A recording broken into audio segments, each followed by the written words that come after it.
Your hair? Oh, it's poofy. It's good. It's voluminous. Voluminous. Voluminous hair. Voluminous hair. Voluminous? I don't know. You're the Voluminous. academic. Boop. So, You look good, Aya. thanks, Josh. Almost, almost like maybe it shouldn't just be on audio. Maybe we should have like a video Well, podcast. The way that you acted that we might use it at some point, I was like, I'll put You on never some know. Like, what if eyeliner we and use this shit. to memorialize us when we die? Well, by then I won't care. That's fine. If they want to do it then, that's fine, as long as I don't have to hear about it. Welcome back to Adulthood Friends, the podcast where two old childhood acquaintances, now friends, get to know each other as adults and discuss the things that matter. Or according to Josh, the things that truly matter. But I'm less into the whole adverb use. I know. I like throwing in random adverbs.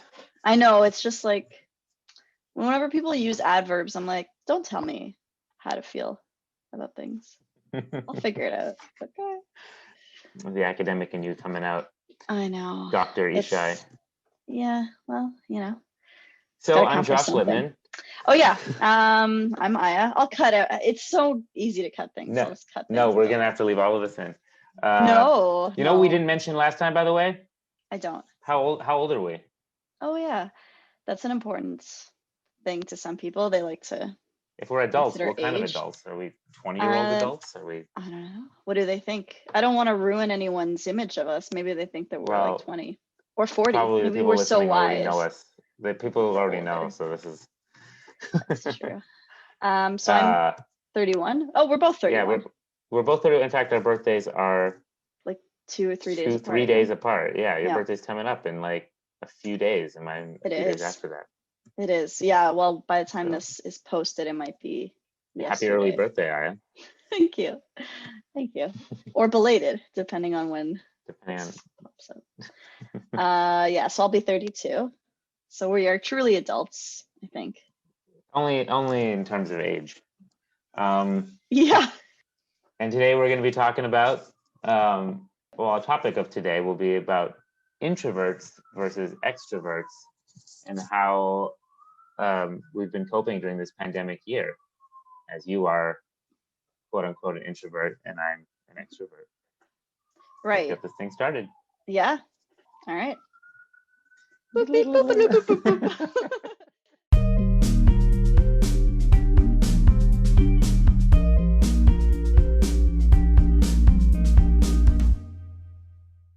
Okay, so yeah. Oh, well, you go. I don't You're the host. care. No, you go. No, I don't know. Well, I was gonna listen. We're talking about introverts versus extroverts. I think we should clarify that as we've gotten to know each other better, it's become clear that I am far more extroverted and you are far more introverted. But what does that mean? Correct. Does that mean that you are 100% an introvert and I'm 100% an extrovert? Right. Well, that's a great question, Josh. I think no one's quite 100%. I mean, it's a continuum. It's a continuum, of course, or a spectrum, whatever you want to call it. So, and the idea of introvert extrovert has a history dating back about 100 years. So Jung first came up with those terms, and it's used in it's used in the major personality. What are those called? Tests? Personality tests. Inventory. Yeah. Like the Myers-Briggs type indicator, which I know isn't like generally accepted in academic psychology, but whatever, people like it. It's got a lot of pop psychology movement behind it. It's better than horoscopes.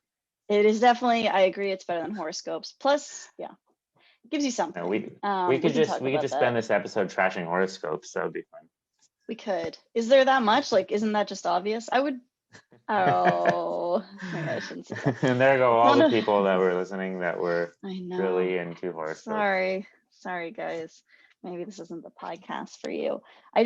They can go and do Myers-Briggs. I think it would appeal to the same people. Like people who like astrology stuff would probably like Myers-Briggs, but Myers-Briggs people don't necessarily like astrology. Well, we're both scientists, basically, right? Sure. Yeah. I mean, my degree's in the humanities, but I have a scientific Yeah, and I have a the degree world, I in like to neuroscience, think. but it's a Bachelor of Arts. So Right. Yeah, yeah. And but but we care about science and we care about truth and logic. So yeah, you know, yeah. And I mean, come, anything that you use is kind of just it's a lens through which you view the world or other people. And if it helps you, then great, you should use it. And if it doesn't, then don't. And I do find the Myers-Briggs to be helpful to a certain extent. I don't think it's not like you don't want to type yourself too much to the point that you limit yourself or that you yeah. become more like a stereotype as opposed to a general idea Yeah. of what a person is like. But And for I don't, anyone who yeah. doesn't know, Oh we can yeah, come back to the we're just Myers-Briggs talking stuff about it, later. but But yeah. Myers-Briggs is basically, those, like, you're an ENTJ and INF, P. T, or what is it? P, yeah. Yeah. There's just a bunch of letters, 4-letter Yeah. sequences that apparently say what you are. But that's another. But basically, Yeah. within that is the introversion, Right. is one Oh yeah. element of that. But let's just, aside from the rest of the Myers-Briggs stuff. So you're an introvert. Right. So we were focusing in on the introvert extrovert. And I mean, that is where it started, was with Jung. So that's where it kind of does branch off from Jung, both the Myers-Briggs and the introvert extrovert stuff. But it's also used in like the big 5 personality thing. The big five, I think that's the scientific term for it. That's a The big 5 scientific personality thing. I was trying to be smart. I thought maybe people would I know have something internet in smart. front of me. I could look it up what exactly it is, but We I'm not both going could to look it because up. it's much more fun not to, and Is it call it the better to big just 5 say big personality 5 thing. personality thing? I think The so. big 5 model. BFPT. It's the big 5 model. I looked it up. Yeah. So yeah. It's got But yeah, like what, basically introversion, neuroticism. that's right. What's on Introversion, there? introversion, neuroticism, conscientiousness, openness, and what's the other one? Assertiveness. And if you Okay. look at it, it actually kind of does correlate to some of the Myers-Briggs if you want to get crazy about it, although neuroticism isn't on there. When I took a big 5 test, it told me that my neuroticism was like in the 98th percentile of all the people who had taken the test, but You're still. pretty neurotic, but you know what? I'm pretty neurotic too. I mean, maybe it's a Jewish Are thing, you? but like, Yeah. I'm not. I might not be as neurotic as you, but there's people who know me here, especially when I'm working in my film stuff because I make movies. They will tell you I'm quite neurotic when I get into stuff. In fact, they know me as the neurotic Jew. That is, as soon as now that we're spending a bit more time and like not just kind of talking, like when we're trying to do, the description for the podcast and different things. Yeah, I would say you are pretty neurotic. Yeah. Yeah. Agreed. It's not There's an something insult. we have a little more in common, but I don't. Yeah. Yeah, I think I stopped don't know. caring partway Do through. two neurotic people complement each other, or does that make it worse? No. I don't know. I mean, so I think the introversion extroversion thing works, and I think you seem at least more relaxed with a lot of things, so that does help, like with the with our anxiety. So my anxiety is very social oriented, like I have a lot of social anxiety. Yeah, let's call it that, although I don't want to put myself in that box because am I stuck there forever now? That's what this whole episode is going to be, us putting ourselves in boxes, so I think we should get used to it. That's true. So, but just so we're clear, any box we put ourselves into, we can get out of. It doesn't have to. Yeah, I guess so. Yeah. Have to totally define. My cat loves but hiding in boxes. She always gets out. Well, here's the thing. So the thing about defining ourselves, like your cat's so cute. The thing about defining ourselves, I said your cat is really cute. Oh, thanks. The thing about defining ourselves so rigidly is that, you could say, it helps, first of all, to define ourselves or to come up with categories and definitions because it helps us better understand and explain the world and ourselves. But if we're too rigid about it, we end up creating these like self-fulfilling prophecies, because then we say this is what we are, so we expect us to fit neatly in this box that we're talking about, and that's not usually the case. And I mean, so when we say that you're an introvert and I'm an extrovert, it means like you tend to be more introverted. Does that mean you're never extroverted? Of course not. And do I need my space? Absolutely. Sometimes I think probably you're more introverted than I am like, I think I have a little more introversion in me than some people think because I'm so outgoing. But I think I don't know, do you have more extroversion in you than people think? I mean, I've tried to lean into that a bit more, but I can honestly spend weeks alone and I just get like happier and happier. Eventually I miss people, but So, yeah. well, to say the big difference here, between the so-called introvert and extrovert is that an extrovert like gains energy from social interaction. Like interacting with people is invigorating. Like to me, I really, in general, I do love interacting with people. It like, I need it. You know what I mean? It gives me energy for the day. Whereas for an introvert, and correct me if I'm wrong, it takes energy. And so you need to, it doesn't mean you don't like social interaction, but when you do, you might need time to recharge. Yeah, exactly. Afterwards. Yeah, for sure. And I mean, I feel invigorated after being alone if it's good alone time, like if I'm doing the things I like, if I'm in a good space. But yeah, during the pandemic, I think this is the first time. Oh, I guess we didn't even mention last time that we're in a pandemic, but everyone knows. Oh, we're in a pandemic. Everyone knows. Yeah, actually, I kind of like that. We didn't even mention it once, because since this pandemic started, I feel like every single conversation has involved it. Like everything comes back to every this ad starts with worldwide in these pandemic. uncertain times. It's like, leave me alone, okay? We know. Everybody knows. We don't need you to say things to us. But now it makes sense to bring it up a little bit, given what we're talking about. Yeah, and I think this was the first time. I mean, of course, it's not a good, no part of it is a good circumstance, but I think it's one of the first times I felt that being an introvert is an advantage of some sort, because I get to stay home, and instead of it being like, people are like, oh, are you okay? You spent all day alone? Like, what's wrong with you? It's like, oh, you're so responsible staying at home. And I'm like, yeah. So this is like an introvert's dream, is basically what kind of, yeah, is. like it's more than permission. It's like, yeah, you're finally allowed to just stay home, make no plans. You're encouraged, and people you are now the model for other people. Like, everybody take a look at your introverted friends and be like them, is what we're saying. Yeah, and people, but I was going to ask you that. So you've been doing relatively well during this pandemic mentally, because it's been, in tune with who you are. Yeah, and I mean, I don't want to like minimize the shittiness of what and or even of people. Like, people might be introverts, but being alone in not a good circumstance. Like, I'm very lucky. I live alone. I have a cat.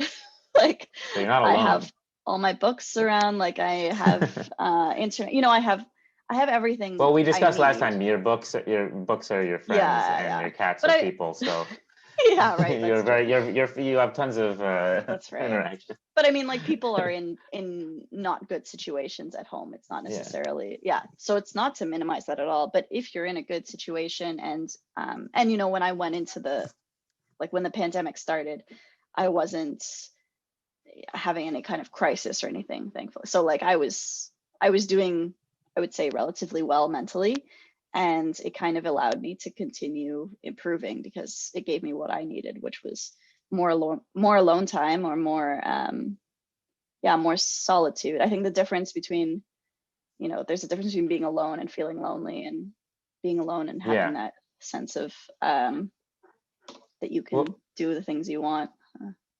I think this is where some of that self-fulfilling prophecy, or that categorizing, can be an issue, though, because I do have a lot of friends who they categorize themselves as introverts.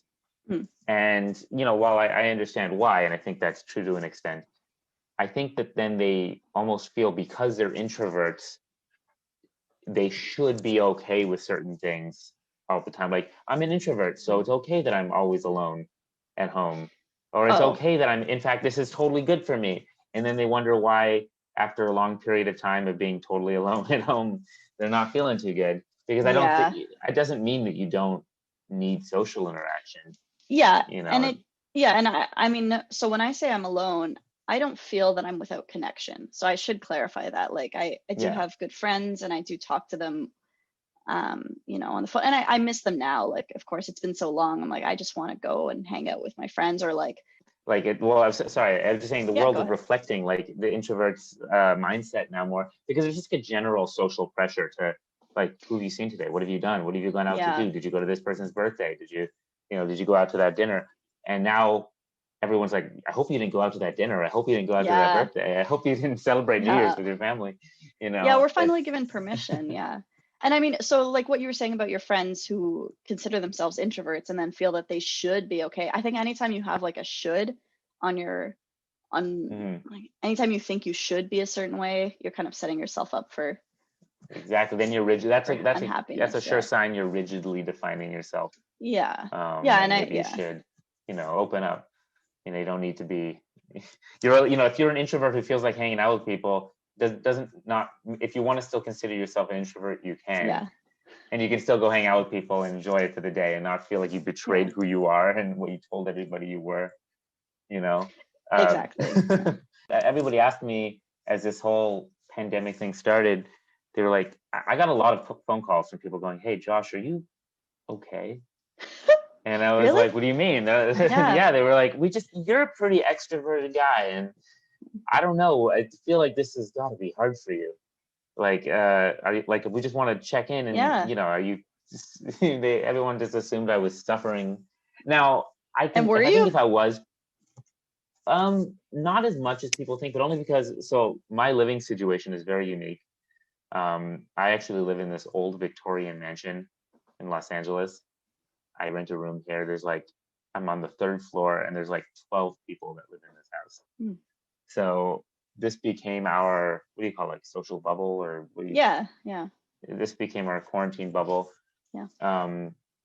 So 12 people is quite a few, give and take, even if some people left to go home or whatever. But that's been our, we've had actually some really great social interactions within my house, and I've gotten to at least see them. And we've all gotten pretty close, I think.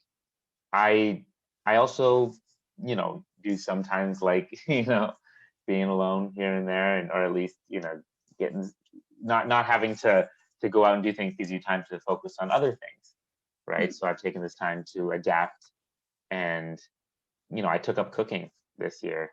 Nice. And for anybody who knows me, I think that's pretty funny, because cooking is not something you think of when you think of me. I used to make fun of people who post pictures of their food on Instagram. Oh, really? Because you're totally one of those people. Now I post pictures of food on Instagram. Oh my gosh. So, but I mean, that's what, this year I think has been an opportunity to kind of focus on the things that you otherwise may never have taken up. Yeah. And so in that sense, I've distracted myself. But yeah, surely over time, I have started to feel like, kind of cooped up and closed in. Like, I have so many friends here that I have one of my best friends lives in, his name's Leopold, and he lives in France. And I talk to him almost every single day, and I love him. And it's a great, it's amazing that we do that. I have no one I can talk to every day. Like, nothing against people. I can't, it's too much of a, so I like doing that. But what's hit me too is that there's people that live not in France, but here in the same city with me. And basically this year, I'm no farther away from Leopold than I am from them. Because if I'm video, you're not supposed to see people even, in their own city, and stuff. So you're video chatting them the same. I'm video chatting people in France. Yeah. So everybody. So it brought you closer to France and farther away from Los Angeles. Yeah, it made that feel closer in the sense that everybody else now feels more distant. Yeah.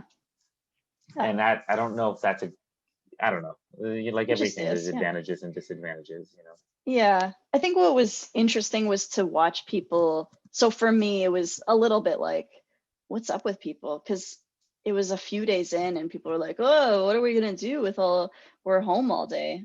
Like, unless you're in some kind of situation that makes it super difficult for you, if you're just suffering from boredom, like, come on. I don't know. that's okay. That's a little bit I mean, well, I dismissive, do have, but I have a friend, for example, that he had to work from home now, and some people like yeah, that. It's been better for them, but other people, there's a separation in their lives between work right. and home. You know, and that kind of destroyed the work life It's true. separation. I And should so take out that now, part where I'm like, really? no, there's as many just angles to it, I think. Uh, No, it's important. You leave it in. I'm uh, always all half the time it's you like second guessing like what we I'm like, yeah. no, we gotta leave it all in, Yeah. warts and all. But people are actually listening. Now I know people listen. It's added a whole new Yeah, layer. Before it was like someone might listen. Now it's like people are listening. It adds a yeah, it's whole other layer terrifying, of like terror to this. but So good. why, yeah, I won't, okay, I had like a veering off in another direction, but like, what's the point of, what's the, like, why do people bother expressing themselves like this? Do you know what I mean? Like, Like what's the what point? exactly? Like this, like, what is the point of us talking and sharing it? Like, I It's think very, we've oh, had it's been, so yeah. therapeutic. So for us, Well, it's good for us, but I mean, I'd imagine, I would hope this is therapeutic for anybody in a sense. You know, we all, when we watch movies or we listen to things, when we can relate, it's very satisfying, and it makes us right, feel like we're less. Actually, makes us feel like we're less alone in the world. that's true. Are we Um, relatable, do you think? You think we're I would hope relatable so. people? Unless Yeah. we're like sociopaths, I would hope that. In fact, in my understanding, we're all a lot more similar than we are different. Yeah. So Yeah. I think that part of what's interesting to me has always been finding people who appear to be most different, and then diving in deeper with them, and then to discover how similar we are in some ways, or how we do That's so beautiful. connect. No, it is. It's really nice. We're all the I don't know. same. I think that's part of. I mean, we talked about this a lot last week, I think, but that really Yeah, is, we did. you know, Yeah. a priority in my life. Yeah, But yeah, no, I as we're talking to each other now, we keep discovering brand new things, and that's great. I mean, it's true. I do want to hear though, like as getting back to this topic though for a second, is introverts, extroverts. As an introvert, so you're basically saying that this has been like Disneyland for you during this Yeah. time. I mean, I say that, but like there have been times where it sucks. Like I said, I mean, um, I really wanted to celebrate with like, the other grad students and everyone. Like I've done that celebration with my friends or my colleagues that finished, and you go to the grad club and you drink out of the goblet of knowledge, and it's just like a thing, and all the profs go and all the students go, and then the kind of the profs filter out, and then it's just the students, the grad students having their little party, and it's super fun. And I feel like I mean, that's such a, I don't want to say that's a dumb thing, but like of course that is the least of anyone's worries, but it's not like I haven't had moments when I want to go. I mean, visiting family is kind of a thing. Like I am in a bubble with my family here, my parents and my grandmother here, but I haven't seen like my brothers and my nieces and nephews for a while. And I do Mm-hmm. need that occasionally, especially once it helped me. Okay. So I should say right at the beginning of a pandemic, I was like before it hit, I was like, okay, I just need to spend like 3 months at home writing my stupid thesis so that it's done and I can move on with my life. And then it was like, everything's closed. And I was like, I guess this is the ideal condition for me to write.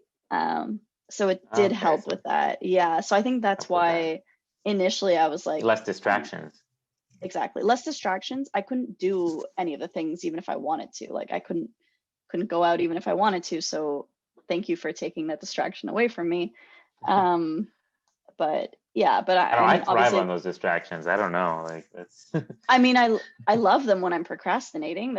That's why it helped me to finish my work, and it also kind of like, I mean, especially in the beginning when I was kind of anxious about even seeing my parents and my grandma.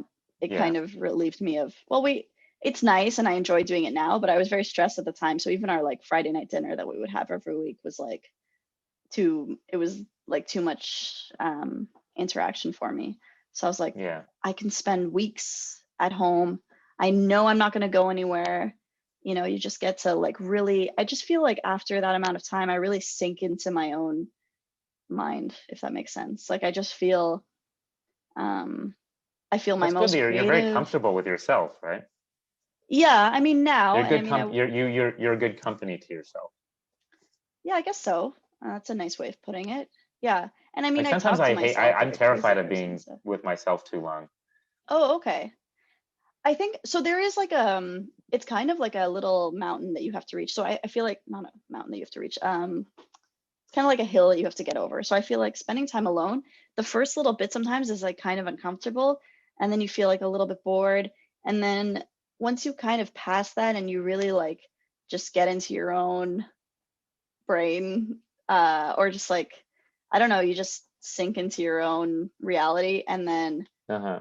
and then you're good. And then I can like once you've hit that point, you're good for what? Oh, it's kind of like when you're running, at the beginning of a run, when you're like, oh my, Yes. okay, at least this is how when I'm running. I just I'm got like, back from a run, I so yeah, hate I this feel you. so much. Exactly. You hate it for like the first, I don't know, sometimes like the first 10 minutes. It's like, oh, my knee hurts. Ugh, I'll just do this for like another 2 minutes. I can't handle this. And then you And get then you into hit, it and you want yeah. And then you hit the runner's high and you're like, I could do this forever.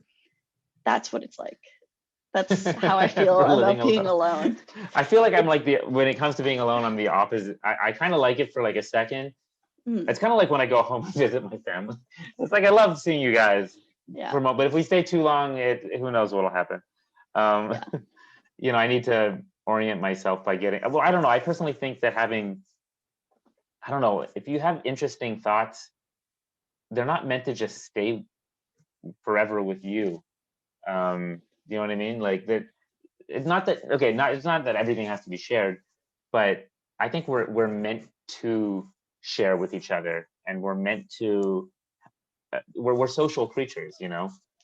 I Hmm. don't. I think isolation leads to the worst things. I mean, and I'm going to get a little serious about it, but I do think that hate, fear, and hate and everything comes often from isolation.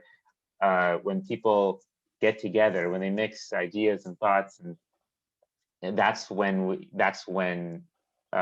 that understanding uh, takes away the possibility of fear, right? Mm. And when people are isolated, there's sometimes I think of these like rural communities where everyone is like kind of isolated together there, and they don't know the greater world, so they fear what they don't know, and that sometimes leads to Right. hate, you know.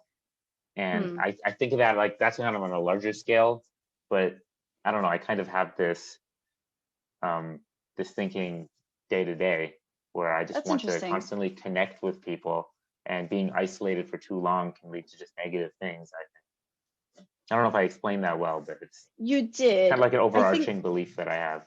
yeah, and then it kind of goes down and focuses in on your day to day Yeah, as well. So I mean, I for exactly. sure agree with the overarching stuff, of course. And I mean, I miss travel. Like travel is wonderful, partly because of that. You get to meet different people and kind of see a whole other world, or even just mixing groups. I can like mixing with different people, etc. Whatever it is Yeah. people do when they're outside. I don't remember anymore. But in terms of having like interesting thoughts and keeping them to yourself, I think that I have a hard time fully forming my ideas when I'm not alone. Like I have a hard time with things like, they do like group brainstorm That's so or interesting. I'm like the opposite yeah, of you in this I regard. know. I could tell when we were, so again, like not to get meta, but when we were trying to write the even the descriptions for the podcast, you liked to talk on the phone and figure it out. And I'm like, my Yeah, I brain needs to bounce be off of other alone. people. Yeah, I know I don't do that. I don't. But here's the thing. I think By sometimes text, when yes. By voice, no, because it's too immediate. By text, I can look and think and then write back. There's a I don't know. difference in I'm writing. a Yeah. writer too, right? As a filmmaker, Yeah. I Yeah. feel I don't know. I see a lot of I think collaboration in general produces some of the best things. People who try to go it alone, I think it's harder to succeed. It takes more time. And then when you do, while it is more specifically you, like that Mm, person, there's I sometimes I don't know. I feel like I don't want to generalize entirely, but I feel like there's usually some flaw. There's usually something while it's very while there's something bold about it and very um, unique in its perspective, it's usually missing some other perspective because it literally mm, is if it's just one person doing everything by themselves. but I find when there's collaboration, there's a lot better balance in the art. And I just find that happens as well with ideas. Like I can sit for hours and hours and hours and hours perfecting something that I'm writing, and think by the time I'm done, I'm like, okay, it's great, and come back to it a day later and go, wait, you know, you get new eyes on your own eyes, or new eyes on it, right? But it just goes a lot smoother and faster when you bounce ideas and collaborate with others. And as long as you don't, I mean, this is like a whole other topic, but you know, involves ego and wanting to take all that credit for yourself. It can really ruin things, you know. Yeah. And I think that's why a lot of people, at least in my field, don't collaborate as much.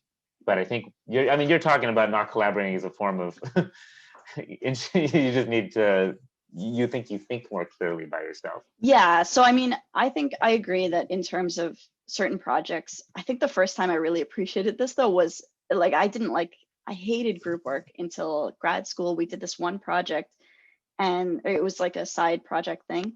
And I remember everyone was doing their part, and I was more of an idea, but I don't want to say I was the idea woman, but like I had ideas, and it was so strange to see other people doing the grunt work that I would never have done. Like they read the articles about it, they did the background, they figured some stuff out. I was like, this would have been nothing. This would have been a thing that I wrote down and did nothing about. And there were all these people, and they added in different things that I could never have done. Even That's if exactly it, though. We complement each other with areas that we wouldn't even think of. Yeah, right. I agree. And even now, like, I mean, this podcast wouldn't have happened if it weren't for you actually following through on things, because I have said, and you, hey, let's start a podcast to I don't know how many people. No offense, not that you were like, you're still you're the one that I started with, but yeah, there have been a few people where I'm like, yeah, it should be this and this, and we had like ideas, and there's no follow through, of course, which is most things in life, like I believe in being, you got to be results oriented, you know. No, and that's great. And I mean, at one point also, like even after we recorded the first thing, I was like, I don't know if I want to do it. So I don't know if I want to post this. I think I'm just gonna like lose the audio. But so oh no, there's been a tragic accident. Oh no, sorry. So I mean, even in that sense, collaboration meant that this happened. So I definitely appreciate what collaboration can do, but I think there are some things that are better done alone. I mean, for me, thinking and writing, I can do the first draft alone better. Like, it's not to say that, and you're right, like a lot of the time, there will be a flaw. There will be a flaw, I'm sure. There will be like an imbalance, but I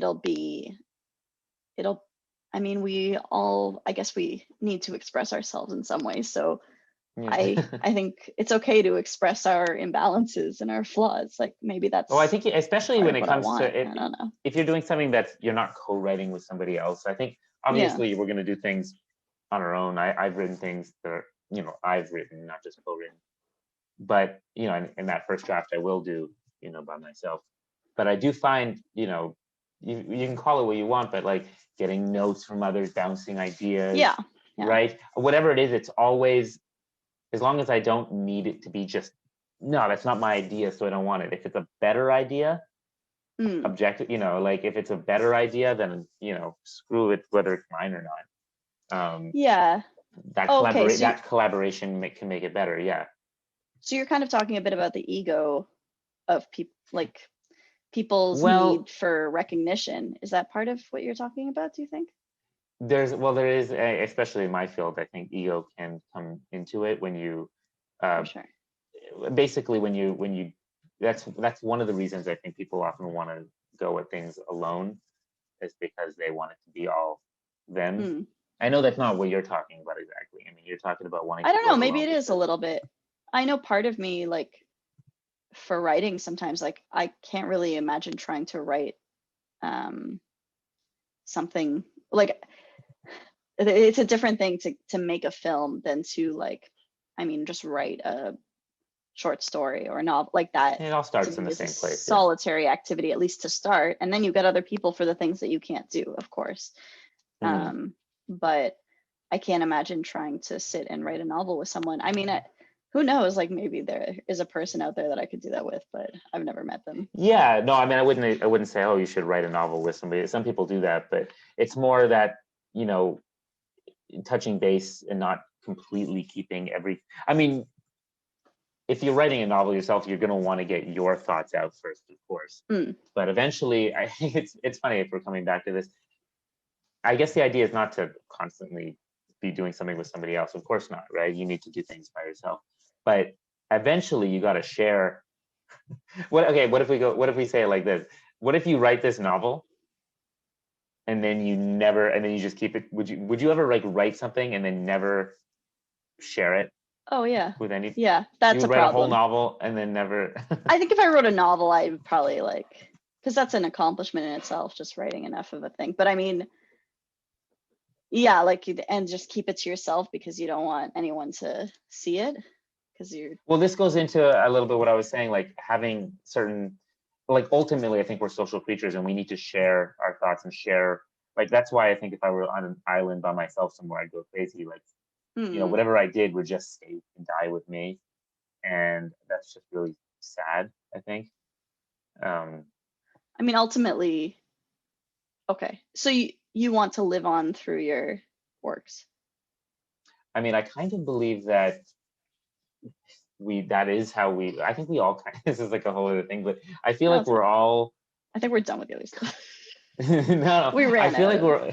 No, I have something I'm going to bring up, but I do feel like we're all trying to achieve a certain immortality in a way, and because we can't physically achieve immortality, we do it through other means, right? And the most common way is probably children, right? We have children, they have children, right? And we live on through our children, but architects will live on through their buildings, writers will live on through their stories, doctors will live on through they save somebody's life and they have children. Now they live on. It's a bit of a stretch, but okay, yeah, I'll agree with the other ones. Sorry. No, I just mean like everybody, you want to basically leave the point I'm saying is you leave an impact, a lasting impact on the world, right? In some form or another. And to make something or even to say something or to have thought, and not share that and just keep it to yourself doesn't impact the world. And I think that's what gets me. About being too isolated and to not how else do you impact the world without going out into the world, sharing? Well, what about the people who need to be in isolation in order to create the things that later they will give to the world? So I do understand, I guess, being isolated for a time, and then but eventually you got to come out and share. I think. I don't know. You can't. Well, yeah, but I mean, there are ways of connecting without really being too far out there. Like I would be happy with like an 80% alone, 10% expressive time. Like, yeah, like I think so it's really just a matter of ratio percentages varies. here. Yeah, the it's ratio. Just a matter, it's a continuum of how much I think we probably agree. It's just more we don't agree on. We have a different ratios of what that needs to be. Yeah, I need more. I need to be out there more. I can't be. I don't mind like what you're saying, like staying alone, either doing stuff here by myself, keeping it to myself for a little while. But eventually, I don't know. I think I need to get out there sooner than you would.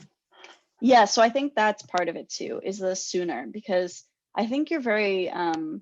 So I'm very uncomfortable with the idea of presenting an imperfect version of myself, which of course I'm going to, and I've accepted that. But like part of me, so for example, in terms of like writing fiction, I love writing fiction. When I do it, I'm very happy, but I barely write because at least up until recently, I've been like, no, there's a lot more that I need to do before I am capable of writing what I need to write. So it's like I had to get ready, or I had to like perfect some skill, or I had to read enough books about writing, or I had to read enough books about whatever. I mean, that's just an example. That's not necessarily what it was. So I'm afraid to it's almost like publishing an unfinished work, which everything is now. I've realized like everything logically, is unfinished that everything is kind of like that. Yeah, like now that I used to tell my prof, she'd be like, is it finished? I'm like, it's only finished when it's due. Like it's never finished. It's just like, you. It's only she wasn't a huge fan of that, but so I was like, it's not it's never going to be finished. You're just going to give me a due date and I'm going to have to hand in something. So that'll make it finished, Yeah. but it's never finished. So That's why I think I think, if you're like making, I'm sorry, I cut you off. no, I think that, like, coming back to what you were saying, I think that you're comfortable putting things out there without worrying about what people will think so much. Maybe not, or maybe you push through that discomfort, because there is a discomfort for all of us. Yeah. Like, So I think sometimes it's not that and that's what happens when you get to know, people you think are so different, is they might be more similar, but they might push through that feeling. Like, do I get social anxiety? Of course. Yeah, I get social anxiety. Yeah, I do at times. But I've practiced, certain patterns. I think we all practice certain patterns. I do, probably not to the same degree, but I've also pushed through some of that, right? I know, like, the more you do anything, the easier it is, right? And I've thrown myself in these situations. It's kind of like, I used to act in theater. It's terrifying every time, but it's also thrilling. There's like a thrill to putting yourself out there. It's an exhilaration about it. And yeah, I think that, I don't know, just putting yourself out there and doing it over and over again helps. For sure. Yeah. I mean, it's what's the word for that? Like exposure therapy, basically.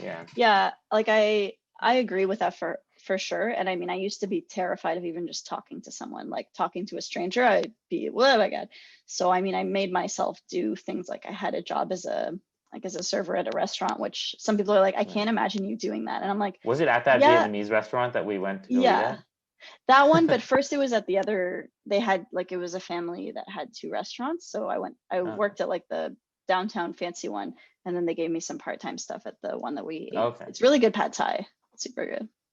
I miss pad thai. Yeah, pad thai. I mean, you can still order in, but yeah. And next time we see each other, we're getting pad thai. That's what I think. Yeah, I think it's a good call. I'm always happy to eat some pad thai. But yeah, it forced me to talk to people. Like, also the boss used to make us do the worst things. Like, he would just be like, there would be like someone walking down Dundas. So it was right on Dundas Street in London, which, for people who are not in London, it is a it's kind of a busy street, but it doesn't matter. It's downtown.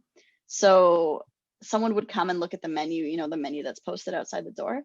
Yeah. And I'd kind of keep an eye out, like, in case they come in. And my boss would be like, hey, I come here.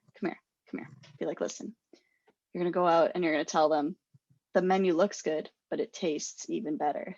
And I was like, I don't want to do that. That's really dumb.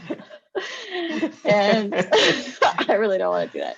And he's like, oh, go do it. I'm like, God damn it, I have to do this. So I would say that to them, and I'd have to, and like, once you're doing something that dumb, you have to commit to it. It's like, it's not like being on stage, but it's like, I was like, I'm going to look like at least, I'm not going to go out and be like, so the menu looks good, it tastes even better. I was just like, hey guys, and I said it all cheery, like I was a different person. And like acting, almost, you might say. Basically, exactly. It's like acting. Yeah. And some people would laugh and some would be like, oh my God. And I'm like, I get it. I get the reaction of, oh my God, like that would. And sometimes they'd come in after that because they're like, oh, this girl talked to us, I guess I have to come in. And some would just keep going, but it doesn't matter. In the end, I never saw those people again, and nothing happened. So you kind of teach yourself that you can, you can make as much of a fool out of yourself as you want, and not nothing bad will happen, but like, it kind of, because your brain tells you like a horrible thing will happen if you look bad, or if you say something stupid, or if you make a fool out of yourself, and then you do the thing and nothing happens and no one cares, and you're like, I guess not. Even if you knew that logically. Or extrovert.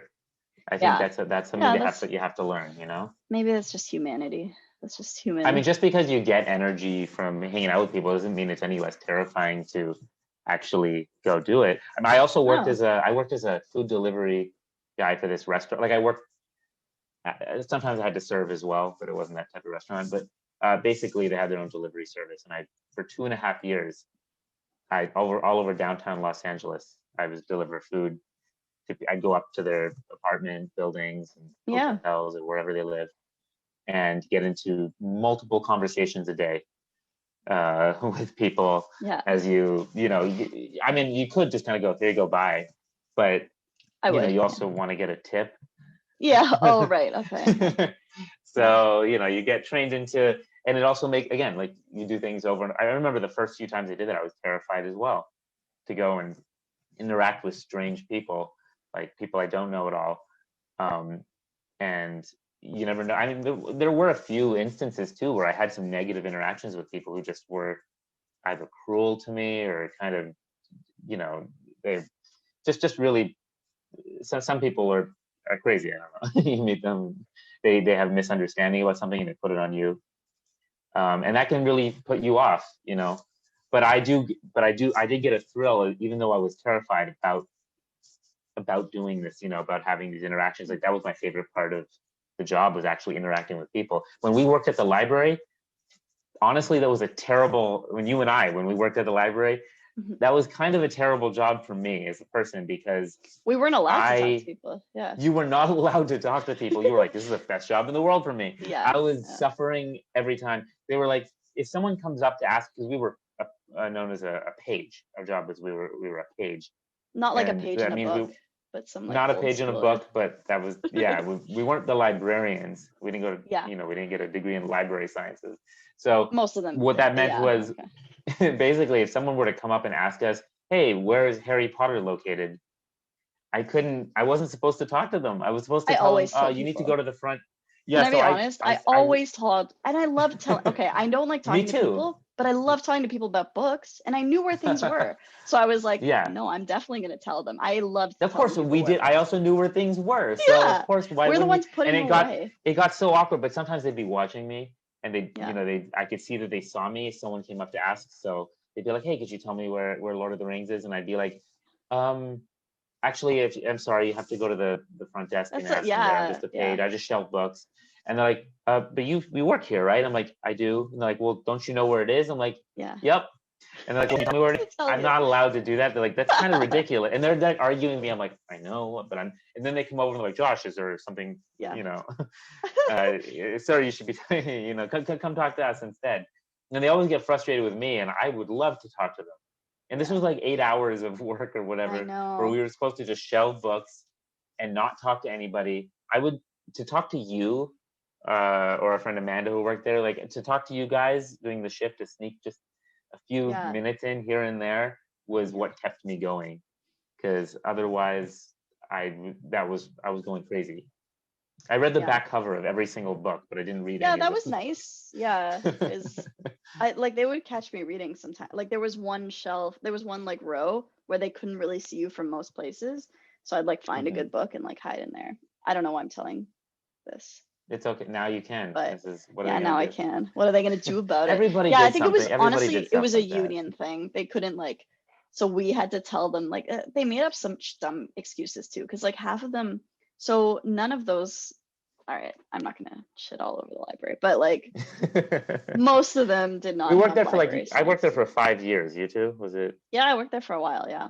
And some of them were lovely, like really lovely, but some of them were also like really, I don't know. Just like stick up their asses. Okay, I'm totally gonna cut all of that out. No, that's gotta stay. It's no. Like you're like writing down what you're coming out. Yeah, I'm writing down the time so I know. No, leave it.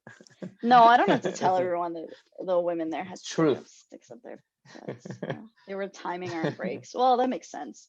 I think I just had like a That was not always. I mean, they loved you. I what? Was not they did not work at a library. They did. No, they didn't. They hated me. I think they did. No. Who loved me? I think loved me. Like, okay. One of like the I don't even top remember their librarians, names. like, oh my god. Okay, maybe that's why they didn't like you. I don't think they liked me.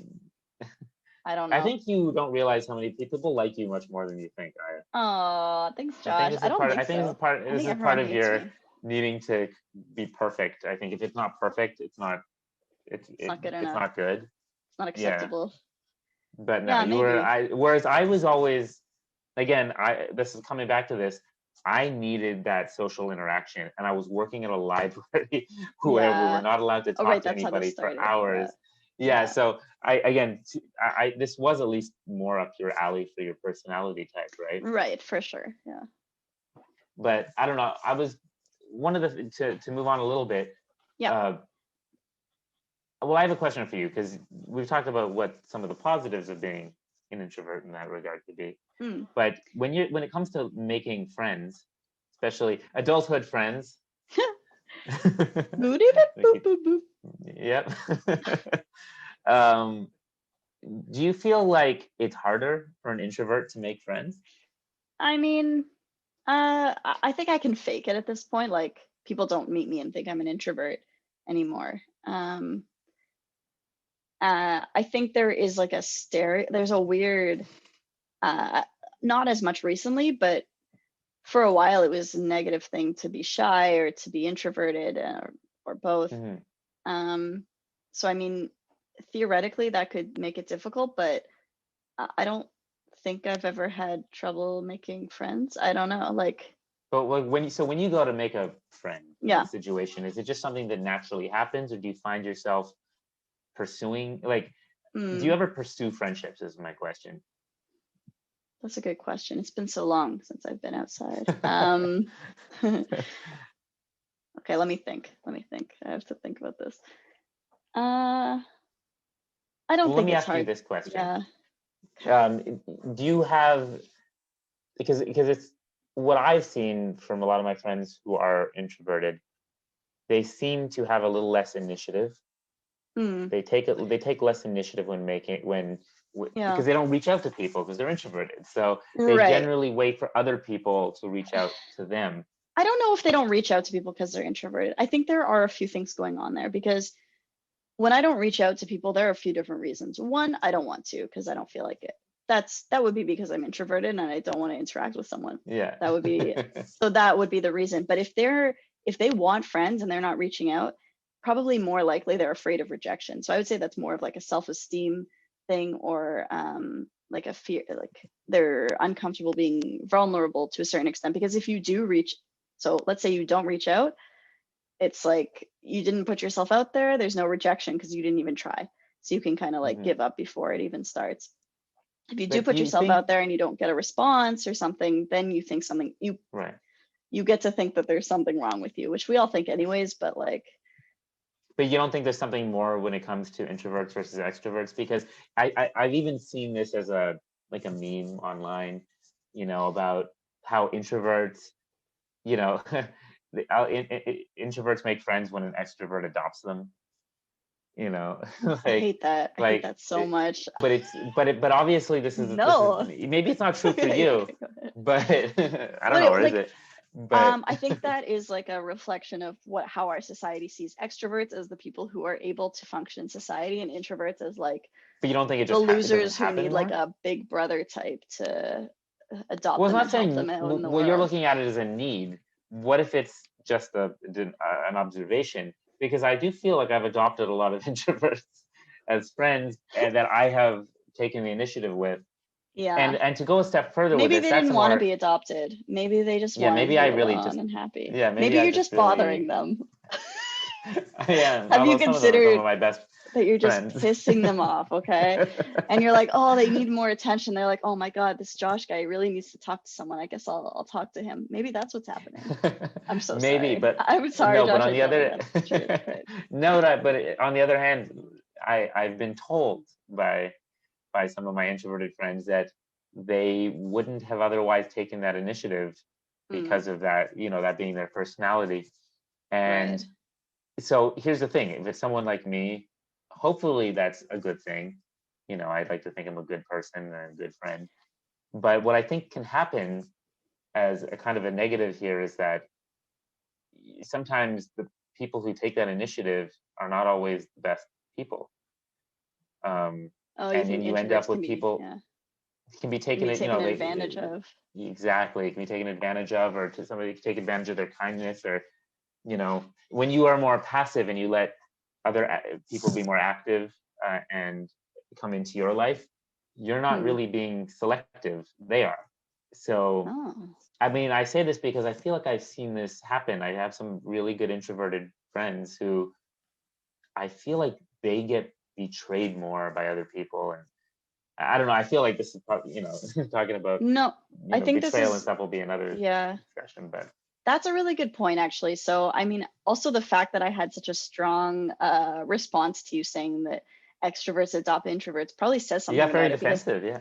I did, because I think that that has happened. Like I've become friends with people now, like now that that question that you asked earlier has settled and I can actually think about it. I think like I have become friends with people that I don't like because they're so full of themselves, or they're so easy to talk to because they mostly talk about themselves, that it's easy to be friends with them. So like in places where I was uncomfortable, let's say, I would usually become friends with a person that now I look back and I'm like, that was not a good person.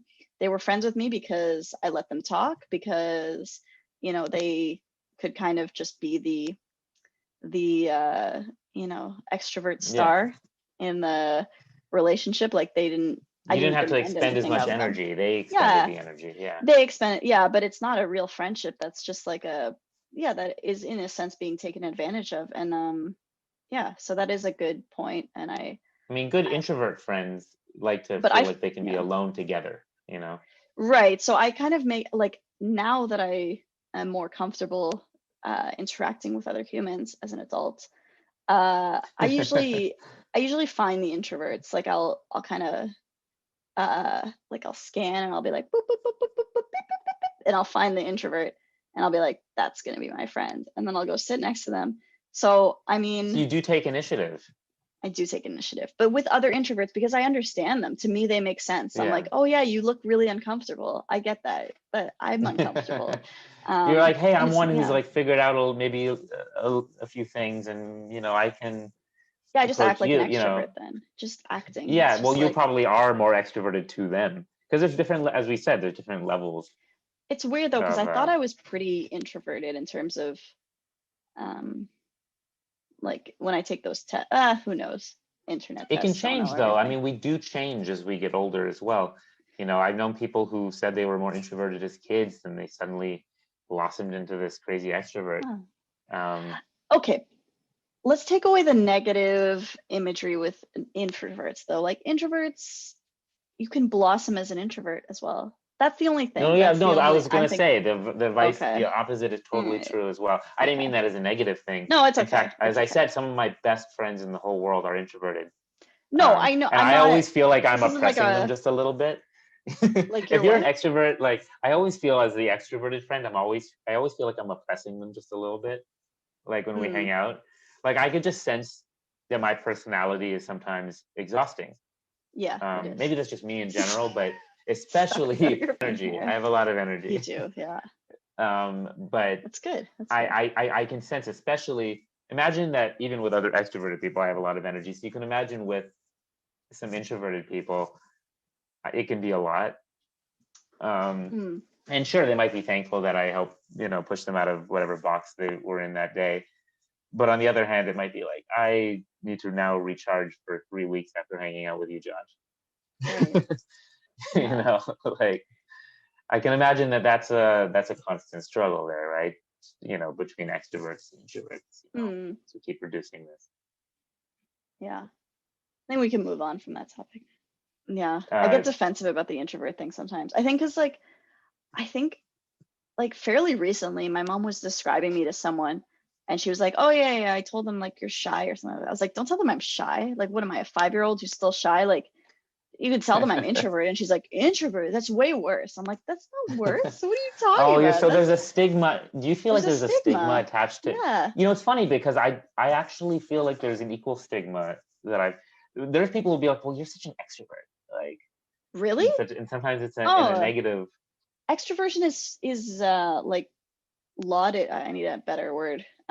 Is like celebrated in our society. If you're extrovert, it's like, oh, you're the life of the party. You're the bloopity blah. He was, you know, Oh, whenever they describe someone who dies, they're like, oh, she loved everyone. She was so extroverted and bubbly and happy and blah blah blah. Like, I don't know why I said someone who dies, but like, you no, know, I know that's what you like, mean. yeah, they're never I like, see what oh, you she was so mean. wonderful. She stayed home alone all the time. Like nobody says that. Well, Like oftentimes I think she was introversion very is also happy on tied her to own. intelligence, though. People often think It's of people who are bullshit more though. introverted sometimes as more, Oh, you they know, think, they're just these quiet geniuses. yeah, often they aren't though. Like that's definitely not true either. And sometimes these extroverts are these just dumb, you know, like Yeah. you No, know, we like don't have to rowdy give people. extroverts a negative either. It's just like it's just difference. It's just differences in how you interact a little bit. But Do you think a did you lot of it know? just comes down? I'm sorry. Go ahead. Go ahead. Do you think a lot of it Well, I just was gonna comes ask, down? do you think a lot of it just comes down to social anxiety? Partly. So what I was gonna say is, did you know that like one of the most, or possibly the most commonly prescribed prescription for SSRIs, or known as antidepressant, but like Prozac and all of those things. I was reading a book about how one of the things that it changes is introversion. So it makes you at least act more extroverted, like people Mm, who take them. So, I mean, it could be that it's lowering anxiety, so it makes people seem more extroverted, but people taking, those kinds of tests, uh, yeah. and I mean, it's reflected in a lot of things. Like, so I'll use myself as an example. When I was teaching, I would go into a classroom and all the lights are on and there's these like bright lights, and I would have to close half of them because that was a lot of stimuli. Like I feel like bright lights really bothered me. And I mean, the students would Mm. joke like, I was hungover or something. But like as soon as when I, oh, this is too personal, whatever. No, Well, when I went no, on, no. shit, when I went on um, Zoloft, I was like, suddenly bright Oh, lights yeah. didn't bother me anymore, which is super weird. So it's like that. I mean, that was one of many things, but like all that, all the stuff that's overstimulating when you're like Yeah. highly introverted was no longer an issue. It was just like normal, which I mean, it's weird to see the world the way that everyone else has been seeing it this whole time. Because I like in my house, my parents would turn on the light and I'd be like, oh my God, what is with all the brightness? And they're like, why, what's wrong with you? And not just in terms of lighting, but in terms of anything, they'd be like talking. I'm like, why are you yelling? Or why are you so loud? And they're like, no, it's just how we talk. So it's almost like the world is at too high a volume for like an intense introvert. And then like, but it's like a physiological thing. Like it just feels, I don't know, Mm. maybe we didn't have enough serotonin and somehow the lights seem too bright. But like Well, first of all, I just want to say it's thank kind of you for over. sharing some of those personal Oh, details, because I geez. think that could be very helpful for people to hear about something that shouldn't be stigmatized. First of all, I just want to That's point true. that out. Yeah. None of that stuff. I don't personally see it. It's not a. I Yeah, I know. it's. In fact, I think this is something most people is a part of their lives, or a It's lot true. of people Yeah, that I know, it's true. and yet everyone feels like we can't. This Yeah, isn't it's funny. something we can talk about. It's too personal. Yeah, So I just want to say thank you for that. But I have a it's funny. question then. Do you feel like introversion is more tied to things like depression, or is that just a myth? Um, I mean, there's so much written about that that I don't, or like people know better than I do about that. I would say that Hmm. anxiety and depression, I mean, this isn't news to anyone, but anxiety and depression go hand in hand. So they kind of feed off Yeah, each other. Have you seen the show Big Mouth? I know that's like, I it's, haven't seen it. I've heard about it. Yeah. oh man, you gotta watch it. So they have these, in the last season they had, and like the season before, they have these personifications of like depression. It's like this big like cat that's just like, oh, just come, we'll go to sleep, we don't have to go up. And the anxiety is like these mosquitoes that are buzzing in your ear telling you like, oh, the Oh, anyone they home. personify those things. Yeah, so it's like, oh, if you go to this thing and something happens, then you'll be alone forever and you're gonna die alone and everything's good. And it's like, yeah, that is Mm, what your brain does. And then it goes into depression and they kind of feed off each other. So I would say people who are yeah. anxious, which might be you're more often introvert. But I mean, I don't know. I don't want to try classifying that one. I really have no idea. But I mean, I remember my dad. So for the yeah, first time, like I remember talking to my dad about. I used to not even just used to, like my dad and I can sometimes, like when I talk to him or video chat with him, he, can you hear the sirens I in can. the Yeah, background that's here? okay. Oh, Yeah, it's LA, classic sounds of LA. LA. Yeah, classic. It's just getting louder and louder. Okay. My so yeah. So when I talk to my dad, sometimes I feel like, we'll get into these arguments and I don't understand. Like they're not logical to me, right? Hmm. They're not. Yeah, My feelings are dad's a not very logical. Yeah, my dad's a very introverted person, I've learned, right? And again, I'm not. So I can already see us why sometimes we can clash, right? But we get into these arguments and I would never understand them. I remember always like, I feel like part of my film career has just been like trying to understand my dad through my work. That's a whole other talk. I like that. But tell me more yeah, about that. But yes, Dr. Isha. But when how do you feel? So when I talk to him, not long ago actually, when I talked to him, I remember having a little bit of this breakthrough where I realized, I was like, Dad, I think you have anxiety. I think you have some really deep-rooted anxiety. And I talked to him about that, and it just suddenly became clear to me. I was like, I'm not arguing with you. I'm arguing with your anxiety. That's the illogical part, right? The anxiety comes out, then we give it a couple of days and he's seen things more clearly, or I believe he has, and I realized that, oh, I gotta, I've got to tackle the anxiety first, or understand that first and realize when that's popping up. And I feel like, maybe we're stepping away a little bit here, but I feel like anxiety is something that's super not well understood still by a lot of people, or people don't take it as seriously as they should. Anxiety is a very, very serious thing that people suffer from. And, we don't realize sometimes that's at the core of what, what the issue might be. And I think sometimes we might, I don't know if you feel that can be very tied in with introversion or, social I mean, we can move away from anxiety introversion a little, because I think this is getting more interesting. But like, well, no, but part of what I thought about, why I thought about that was because of the social anxiety, right? That is inherent with a lot of introverts. I think a lot of people are just socially anxious. They don't realize that that's what's making them stay home, or that's what's making them not reach out. That's why when I was saying like, there's a difference between being introverted and enjoying your time alone, and just being afraid to reach out because you're afraid of rejection or you're afraid of what people will think. That's anxiety versus like, that's the anxiety speaking. It's the anxiety telling you, oh, people don't like you, and so if you reach out, you're just going to prove that. You might as well just like, Well, you feel like anxiety is a big part of your life? So it's an interesting thing, because I don't really, it's hard to say what is me and what is anxiety. Like it's so when I first went on, now that I've talked about it, I guess I can just go right into it. I was very hesitant to try any kinds of medication, because I was like, no, but my anxiety is me. Like, that's what I'm like. That's who I am.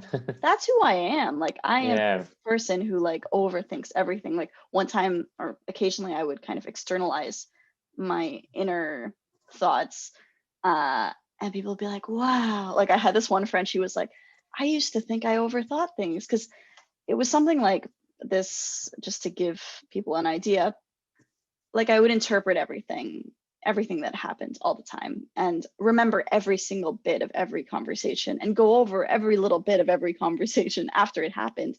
And so like one of the profs, like our supervisor, came and talked to us, and then she left, and I was like, do you think that she was mad at me? Because I felt like maybe she was mad at me, but maybe it was because last week I said this thing in that one conversation, and maybe she was thinking that. And I don't know, do you think that, because I could go tell her, or will she not know what I'm talking about? Because sometimes people don't know what I'm talking about. It was just like, I just externalized it, and they were like, whoa, what's happening? Is that what's going on under there all the time? And I was like, do you guys not have this? Is that not normal? Like, what are you guys doing all the time? And yeah, so I just thought that that's how I am. And you kind of, when you live with something, like, it's hard to say that it's something wrong, or that it's like, because I've just always been like that. So at least as long as I can remember. When it was suddenly gone, like, so I was lucky that the medication really worked very well for me. And when it was suddenly gone, I was like, is this how the rest of you see the world? Because it's so much easier now. Like, it was just like a whole layer of crazy the volume had been turned way down on that inner critic. And it was just like, I can just do things and not worry, or, I'm not spending half my day reliving the first half of my day, or like going over everything that I might have done wrong during the first half of my day. and you're not like, You would do that for like a whole chunk of your day? of course, yeah, like You're I like, have of half an hour course. now. I better go through every conversation and break. And this is what you enjoy doing when you're alone? No, I didn't. That was not the enjoyable part. That was when being alone sucked. Being alone isn't fun when you're in that. Like, I Right. enjoyed being alone See, when I that's what was I'd be afraid of healthy. Yeah, happening if I was just by myself all right. the time, like Yeah. going No, over that my was it. own thoughts, It you didn't. know? The thing is, if I was around other people, that was the food for thought. Like, that was what fueled that kind of crazy thinking. If I wasn't around other people, there was nothing there that I had to analyze. Like, I don't have to analyze my own interactions with myself. I'm fine. It was interactions with other Oh. people. Like, did I offend that person? Did I upset that person? Did they say something? Do they hate me? Do they do this? Like, it was These are the things that might lead us to even say something like, when you start talking about this stuff, it's like, oh, wow, saying someone's an introvert is so simplistic. Like we don't know yeah, why they're not yeah, interact. They don't want. Maybe they exactly. don't Yeah, want. They're not want. Maybe they would love to interact with other people if they weren't going to second guess themselves over and exactly. over again Yeah. all Because day. sometimes I think like, okay, I know that if I hang out for one That's the hour, exhausting part.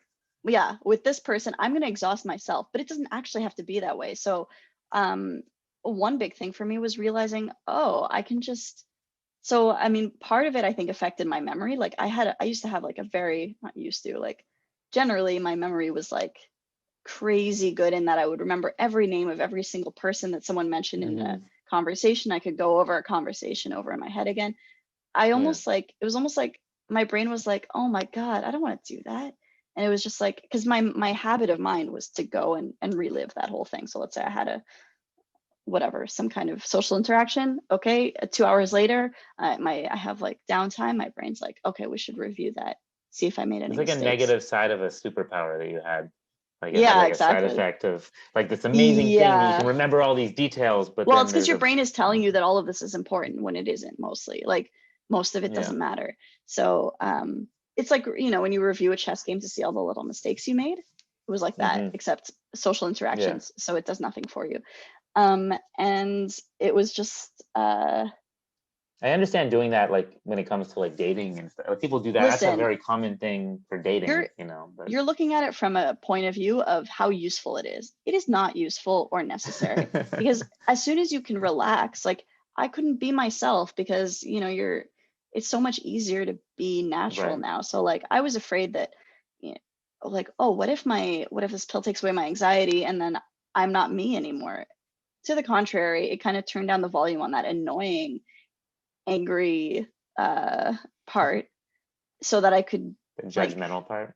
yeah, a little bit, so that I could just be what, I mean, it's hard to say what we are, but like, kind of let the um the better parts of me out, the parts that were like too Surface. scared to come out when there was like that crazy lady in there.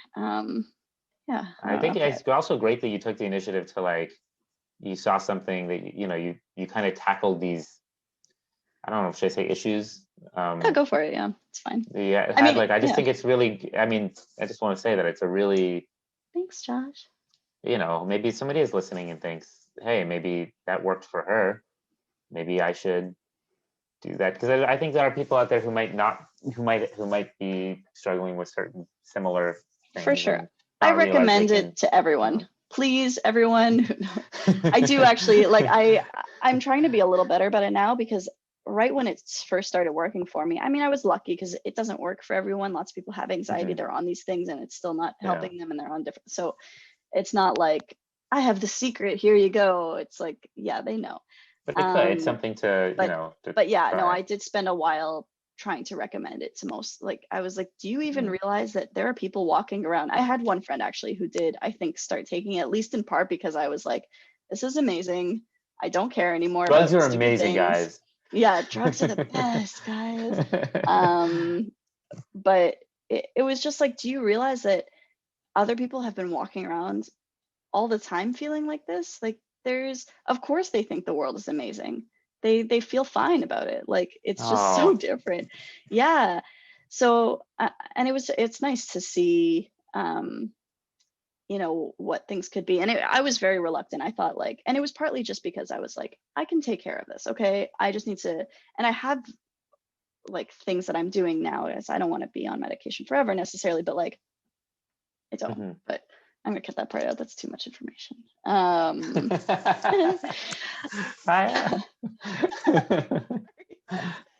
But like, what was I saying? Oh yeah, so it's funny because the more you reveal, I think the more interesting it is. But oh, it shows up to you. I know it's true. Every time I say something, it's just I picture people hearing it, and I'm like, I don't. You need more drugs. Let's get this woman more drugs. I need more. Yeah, I'm actually tapering it off right now. That's probably part of the problem now. So yeah, because initially I was like, okay, I can do all these other things. I know that what I need to do is just be able to like, if I have the perfect something, I thought there was like some perfect combination of a daily routine that would make everything okay. And but the thing is like what I was trying for like 10 years and that didn't work.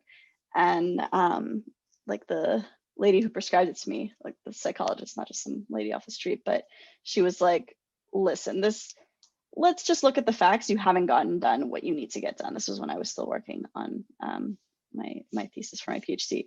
She was like, so this is a tool. People go on it for maybe 6 months to a year. It's a tool, and see if it helps. If it doesn't, you just go off it. And I was like, yeah, I guess I can try it. Like I like trying new things. So and the difference is insane. Like, so yeah, highly recommended, everybody. Please, if you have any anxiety, please take drugs. Seriously, like there really shouldn't be a stigma. So hopefully, I mean, I'm not the first person to say to try, especially to just try but something. If it doesn't work, it doesn't work. just try it. It doesn't work, you stop. Like there's no, it's not addictive. Like you're okay. The point of this podcast is to tell you to take drugs.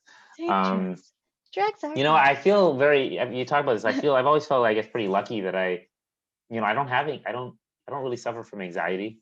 In that, I've had to empathize with other people who do to understand exactly how it can manifest itself. And when I do that, I'm like, wow, that's so insidious. The way anxiety it is works. Insidious. Yeah. So it's a good word for it, right? It's a good word. Yeah. Good job, Josh. I like when I use a word that like just speaks to you, and I can just so see perfectly that smile on your face. It makes me feel good. I think it makes everyone feel good. I'm very happy when you get the right word for something. Yeah. So it's so insidious. Yeah. What was I saying? Well, I think it's important for us without anxiety to empathize with people who do, and we have to actually see those signs and see how it manifests itself. And maybe you won't like me tying this back, but I'll try. Maybe our rigid definitions. Sometimes we're just going, oh, that person's an introvert, or that's just instead of recognizing that there might be something else going on. For sure. That being said, those two could be totally two separate things. You might be more introverted and have nothing to do with anxiety, and then somebody else could just be dealing with a lot of anxiety, and we're just labeling that person an introvert because we want to be really simple in our definition. We want to categorize people in a very simple way. Listen, yeah, categories are useful. I mean, this comes back to our work at the library because everything's categorized, right? Like you have fiction, nonfiction, you have all these categories that really they're fairly meaningless overall. If you really look at anything, it's hard to actually put anything in a clear-cut category. And it's the same for people and the ways that we use the words that we use to describe them. So of course, you can look at it as introvert, you can look at it as you don't know what it is in each case. And I mean, they're tools and they're useful to a certain extent to understand people, but it's never the answer to say, okay, so they're introverted, I'm not. That's the answer to this question. Like, of course, I think we're always looking for those answers because we need. We're like, as human beings, we're looking for patterns. We're pattern people. We're looking for we're looking for answers. We're looking to categorize because it makes us feel comfortable and it solves our cognitive dissonance and whatever. It's just like you liking that word when you use the word insidious, and we're like, oh, that's exactly what we're looking for. There's just something very satisfying about defining something. Exactly. Yeah, exactly. I think if we go back even to you go back to like I studied psychology, and Freud and all of them, they loved categorizing things even if it didn't make any sense. Yeah, at all. especially him. I mean, Not thank you, making Freud, sense. for starting psychology Thanks, and getting us to Freud. where we are. But Yeah, almost everything yeah, yeah. that He's he pretty came up with useless was overall. wrong. Yeah, But he would just make all these. He just started categorizing everything, and he would go, "Oh, you're this and you're that." yeah, Oh, clearly this is because you want to have sex with your mother. I don't know.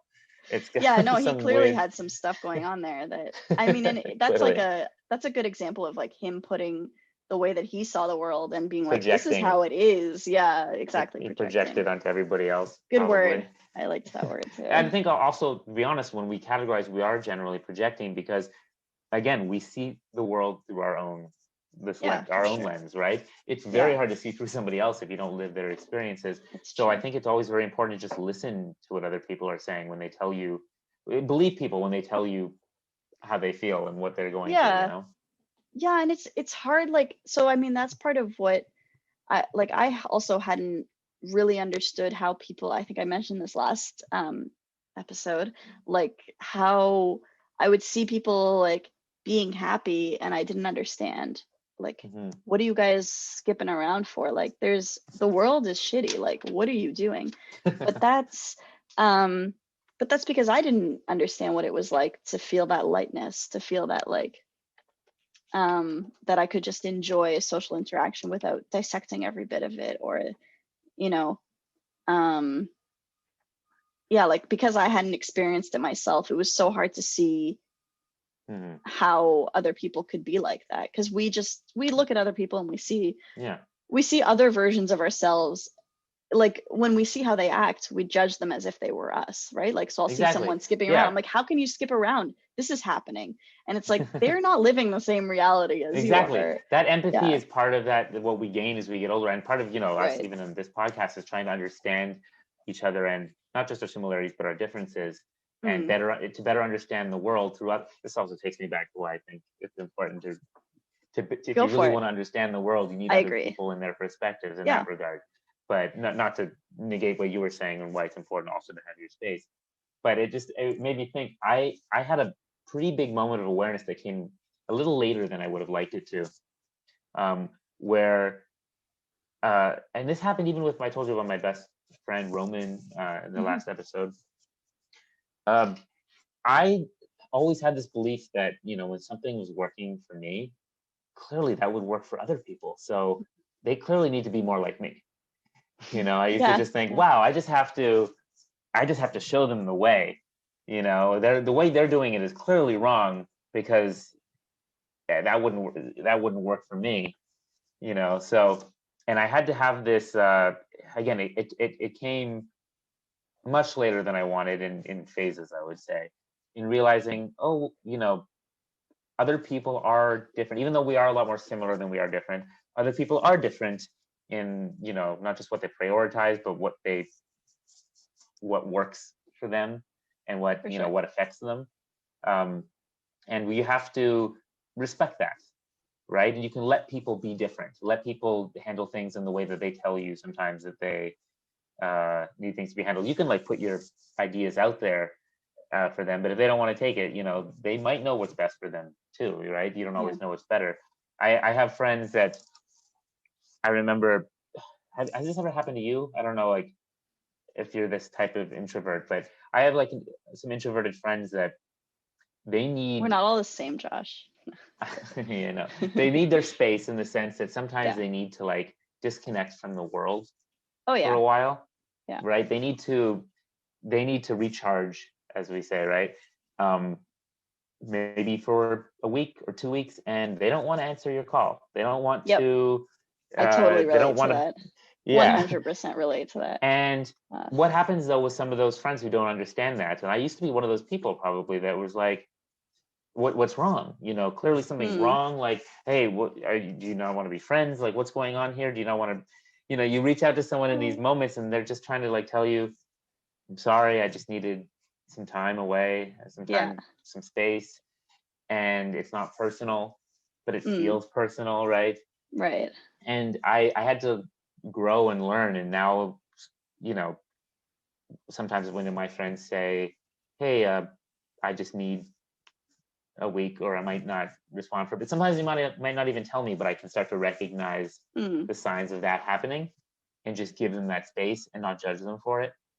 And then when they come back, and sometimes it's easy to conflate that with something else, like if they're as if it's a fellow writer friend, for example, right? A fellow filmmaker friend, we like to push each other to get our work done, right? And that can be a good thing. But I've learned it's a good thing when they're in the space for it, right? If they need that time to recharge, that's not when you should be pushing these things, right? So again, that's just part of as we get older and gaining empathy and learning how other people are different from us and we should respect. That's just the way they are. If they're introverted and they need that space and that time, that energy, give it to them as an extroverted friend. Oh, yeah, that's good. You should write a little book on how to be a good extrovert friend. How about I just do a podcast with you? Oh yeah, that works. And then we talk about it, and then good call. Yeah, no, I think that's good, and I think a lot of people don't necessarily get to that point, or like we were talking about before, they might still see it as like a bad thing that things are changing. It's not the same anymore the way it used to, but I can't tell you how many times my family is like, you're just spending all your time, like when I lived there or when I lived outside of the house, like you're alone all the time, like you're just like hanging out in the basement, or you're just hanging out in your apartment. Do you not see people? Do you not? Now it's great. They're like, you're not seeing people, right? I'm like, I wasn't seeing people before. What are you worried about? But yeah, they were legitimately worried, and it's like some of us are just like like your understanding of introverts should be I hope that other people could share. It took a while. It took too long, as I said. But also, let's be fair, sometimes there are similarities between the actions of an introvert and someone, let's say, who's really depressed or really, that's the other thing. And you don't know, and it's hard to tell what that thing is, and you might assume the worst. So it's important, I guess it's good to just ask. And actually that's a really good point, because sometimes if someone isn't answering, maybe they're not okay, and maybe you don't know, and it's almost better to be wrong by trying to reach out, and maybe they have to say like, oh no, I just need some space. But you're better off doing that than, I would always assume everybody's fine, they just want their own time, because I did the opposite thing of you. I was like, oh yeah, they're just fine, they just don't. But sometimes people they'll let me know if there's a problem. I don't need to. Yeah, or I don't want to annoy them, and it's like, you're not going to annoy them by checking in on them, I think. Yeah. Well, I don't know. Is that true? Do you ever get annoyed when people check in on you? Because I feel like some people have said, "Oh, I didn't reach out to you, Josh, because I didn't want to annoy. I didn't want to bother." I'm like, "Let me bother me." Yeah, no, it's not. Me, please. It would never bother me. If I don't want to answer the phone, I don't answer the phone. As long as they understand, if I don't feel like talking for a while, that's great. I feel loved when I see like a text from someone or a call. Like, that's fine. I feel that there's nothing wrong with that. I think as long as it's more just like long drawn out conversations, or if they're checking me every day, it's like, all right, okay, I'm fine. But yeah, no, I have friends who, sometimes I'll reach out and I'll be like, I'm probably annoying them at this point. Sorry, my cat is trying to knock everything off of the desk. You can't knock everything off the desk. He's so cute. It can, and he will. Speaking of long drawn out conversations, how long have we been? How long has this been going for? So this has been an hour and a half right now. To wrap things up, I don't know. To wrap things up, introvert good, extrovert also good. No, everything's fine. Oh, did you say also good? Yeah, also good. I thought you were gonna say introvert good, extrovert. Okay. No, introverts versus extroverts. I think we got into the nuance of it. I think that's the whole idea, that there is a nuance, and it's fun to label things, but underneath it all, there's there's just a lot more going on. That is, as long as we have some empathy, we can better understand each other. And extroverts and introverts can make great friends, clearly. So yeah, and it's not like we need like your help. Okay, no, that was terrible. Sure. Sure. To be honest, though, not to digress again, but I do actually appreciate an extrovert friend when I'm in an uncomfortable social situation, because I'm like, they'll just do the work. They'll do the heavy lifting of this. So what you're saying is that you might need the help of an extrovert. here and there. Yeah, I guess But it I goes guess I both am ways. saying that. Extroverts need the help of an introvert for. When do you guys need our help? I When it's know, a I know pandemic you and you need do. some tips on being There alone? you go. Exactly. During a pandemic, everyone's like, look to the introverts. They know how Yeah, to and we're like, deal. oh, we're finally How do you being you know, appreciated. we talked about how sometimes, you know, maybe introverts are, you know, what else could be going on there. You know, for extroverts, maybe they all just like hate themselves, and Ooh, they all just yeah. they all We they should all just just be need to asking be them, what are around you other running away people. from? What are Yeah, you running away why do from, you hate being extrovert? around Why yourself can't so you? much? Aren't you content Yeah, with yourself? yeah. Don't you love yourself? Wow, that's great. I should have brought that out. That's a good question. So, but I think the point is that it's, you know, none of these are simple answers, you know. Yeah, But it's been fun talking about it with you again, Aya. And it's been it another has great been episode fun. of Adulthood Friends. It sure was. All right, till next time. Bye. Bye.